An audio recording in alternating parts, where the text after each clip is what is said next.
This is such a beautiful historic building, and you know, it used to be known for, we had beautiful rose gardens out front, and it was the Scottsdale Rose Society actually took care of the gardens, and people would come. It was almost like on a little tour, and people would come particularly to see the rose gardens.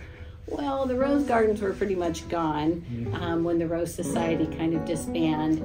And so we had, the city came in and put in bougainvillea, but then we had these beds out front that just had some roses, but they were very sad.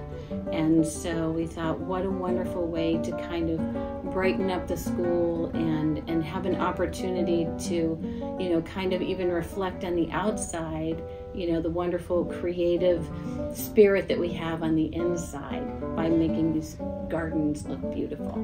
This is a public building, so we are in a city building, and we are open to the public. So we have people all the time that just kind of wander in, even locals sometimes, not even just people from out of state, but they're like, oh my gosh, I always wondered what was in this building.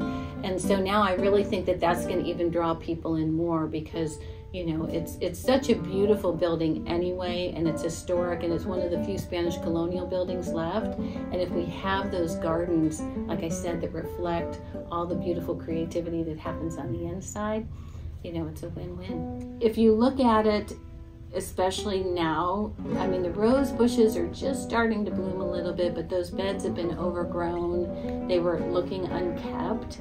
Sorry, but they kind of were. And so this is really going to just be, I think it's going to be like almost like reviving the building, and in turn, then it revives the school, because it's going to draw people in. Well, you know, as I mentioned, people would come here to see the rose gardens. I really feel like with these new beds in, that people will come here just to see the beds. And, you know, we have a public art piece, so it kind of adds to that, and we are on the public art tour. And if we have these beautiful gardens, it's going to just draw people in. So I really see the impact. And we also do, we do workshops out front. And so this gives a wonderful opportunity for the artists to have this wonderful garden that they can then translate onto their canvas. We can get people, and we draw people in, because as I mentioned, a lot of people, it's really strange, because we're really well known nationally and even internationally, but a lot of people locally don't realize what's in this building.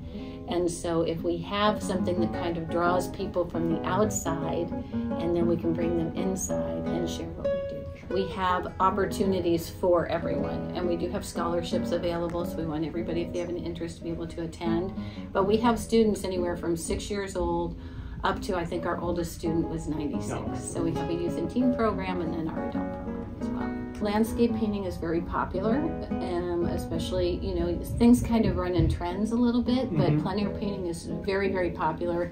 And we have had a class here this week, and until kind of the weather got a little rainy, they were out painting out front. So this is going to be a wonderful backdrop for those artists to use in their paintings. Thank you all to the Scottsdale leadership for choosing us as your project.